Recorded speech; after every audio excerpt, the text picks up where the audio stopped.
नीट result लागल्याच्या नंतर होणारी ऍडमिशन प्रक्रिया की ज्याला आपण नीट यूजी काउन्सिलिंग म्हणतो। आता ही जी प्रक्रिया आहे तर ही सर्व राज्यांसाठी सारखी चालते का? तर उत्तर आहे नाही। प्रत्येक राज्याची काउन्सिलिंग प्रक्रिया वेगळी असते। नियमामध्ये काय फरक असतो? तर प्रत्येक राज्याचे नियम हे वेगवेगळे असतात। काही स्टेट हे ओपन स्टेट असतात, काही स्टेट हे क्लोज स्टेट असतात। म्हणजे बाकीच्या जे ओपन स्टेट आहे तर त्या स्टेटमध्ये इतर राज्याचे विद्यार्थी प्रवेश घेऊ शकतात आणि क्लोज स्टेटमध्ये इतर राज्याचे विद्यार्थी स्टेट कोटामधून प्रवेश घेऊ शकत नाहीत।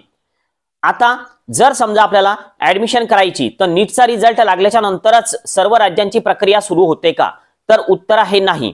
बरेचसे राज्य असे आहेत, फॉर एक्झाम्पल केरळमध्ये मागच्या वर्षी जी ऍडमिशन प्रक्रिया सुरू झाली होती, म्हणजे जे फॉर्म भरणं सुरू झाले होते तर ते नीटचा रिझल्ट लागण्याच्या अगोदर म्हणजे नीटची एक्झाम आणि नीटचा रिझल्ट या दरम्यान केरळ राज्यानं स्वतःचे फॉर्म रिलीज केलेले होते आणि ते फॉर्म भरायचे होते। ज्यांनी ते फॉर्म भरले तर नीटचा रिझल्ट लागल्याच्या नंतर त्यांनाच फक्त केरळ राज्याची काउन्सिलिंग जी आहे तर ती करता आली। डेट एक्सटेंड होऊ शकते, पण डेट एक्सटेंड होण्याची वाट बघू नका। सध्या केरळ राज्याचे फॉर्म सुरू आहेत का? तर उत्तर आहे नाही। केरळ राज्याचे फॉर्म जे आहेत तर ते आफ्टर नीट एक्झाम सुरू होतात। त्याचा एक अपडेटेड व्हिडिओ मागच्या वर्षी सारखा बनवून मी तुम्हाला नक्की सेंड करेन। मग आता सध्या फॉर्म नेमके कोणते सुरू आहेत?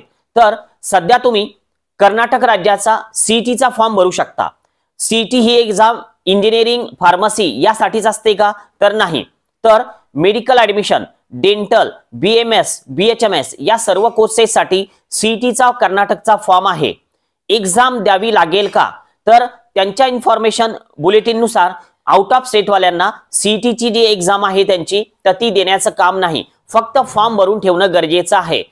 आता महत्वाचा प्रश्न की त्यांची जी सीईटी एक्झाम आहे काउन्सिलिंग मध्ये आपल्याला भाग घ्यायचा आहे कर्नाटकचा, तर तो फॉर्म कंपल्सरी आहे का? तर फॉर्म कंपल्सरी नाही, पण जर समजा तुम्हाला कमी स्कोर आला नीटमध्ये, महाराष्ट्रामध्ये तुमची ऍडमिशन होत नसेल तर तुम्हाला एक सेकंड प्लॅन म्हणून कर्नाटक राज्य जर ऑप्शन मध्ये ठेवायचं असेल तर तुम्हाला सध्या सीईटीचा फॉर्म भरणं गरजेचं आहे। लास्ट डेट किती? तर अगोदरचं जे शेड्यूल होतं त्यांचं तर ते होतं 10 फेब्रुवारी, पण आता 10 दिवसांचं एक्सटेन्शन या फॉर्मला मिळालेलं आहे आणि 20 फेब्रुवारी पर्यंत तुम्ही कर्नाटक राज्याच्या काउन्सिलिंगचा फॉर्म भरू शकता। नीट रिझल्ट लागल्याच्या नंतर हा फॉर्म भरता येईल का? तर नोटीस मध्ये दिल्यानुसार नीट रिझल्ट लागल्याच्या नंतर हे जे शेड्यूल आहे तर हे पुन्हा ओपन होणार नाही असं त्यांनी नोटीस मध्ये दिलेलं आहे। पण वेळेवर नंतर काय होईल तर हे आपण नंतर बघूया। पण सध्या तरी त्यांचं म्हणणं आहे की आताच विद्यार्थ्यांनी तो फॉर्म भरून घ्यावा। आता हा फॉर्म भरून काही फायदा होईल का? तर लक्षात घ्या, तुम्ही जर हा फॉर्म फक्त भरून ठेवला तर तुम्हाला जर स्कोर कमी आला आणि जर कर्नाटकचा कट ऑफ जर खाली येत असेल तर तुम्हाला फायदा होईल। कर्नाटक गव्हर्नमेंट कॉलेजमध्ये ऍडमिशन करायची तर हा फॉर्म भरणं गरजेचं आहे का? गव्हर्नमेंट कॉलेजसाठी हा फॉर्म नाही, सेमी गव्हर्नमेंट कॉलेज की ज्याला आपण प्रायव्हेट कॉलेज म्हणतो तर त्या कॉलेजच्या काउन्सिलिंगसाठी सीईटीचा फॉर्म भरणं गरजेचं आहे। डॉक्युमेंट व्हेरिफिकेशन होणार का? तर उत्तर आहे नाही। डॉक्युमेंट व्हेरिफिकेशन ऑनलाईनच होणार आहे। फिजिकल डॉक्युमेंट व्हेरिफिकेशनसाठी तुम्हाला कर्नाटकला जायचं काम नाही। फक्त फॉर्म भरताना काळजीपूर्वक भरा, म्हणजे ऑनलाईन डॉक्युमेंट व्हेरिफिकेशन सक्सेसफुल होऊन तुम्हाला प्रिंट मिळेल। फीस किती लागेल फॉर्मची? तर कर्नाटक राज्याच्या सीईटीचा जो फॉर्म आहे की जो सध्या भरणं सुरू आहे तर त्याची फीज आहे 2500 रुपये। ऑल कॅटेगरीसाठी म्हणजे जे नॉन कर्नाटका स्टुडंट आहे त्यांची कॅटेगरी जीएम म्हणजे जनरल मेरिट अशी येते आणि सर्वांसाठी 2500 रुपये एवढीच फी लागते। यामध्ये कोणत्याही कॅटेगरीला कोणताही बेनिफिट त्या ठिकाणी होत नाही। आता हा फॉर्म भरताना काही क्रायटेरिया असतो का? यस, तुम्ही जर नॉन कर्नाटका म्हणून जर फॉर्म फिल करत असाल तर तुम्हाला क्लॉज वाय सिलेक्ट करायचा आहे। क्लॉज वाय म्हणजे काय?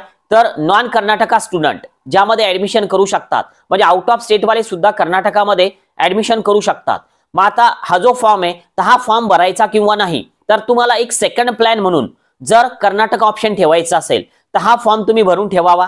2500 रुपये एवढी फीज आहे। याची एक्झाम होणार का? तर उत्तर सध्या तरी नाही आहे, कारण त्यांच्या इन्फॉर्मेशन बुलेटिन नुसार आउट ऑफ स्टेट वाल्यांनी फक्त हा फॉर्म भरून ठेवायचा आहे आणि जो नंबर त्यांना मिळेल ऍप्लिकेशनचा तर तो व्यवस्थित सांभाळून ठेवायचा आहे।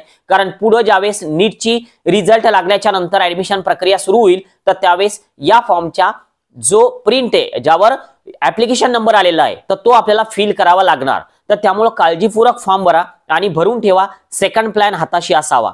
आज आपण थांबतोय. Okay, bye.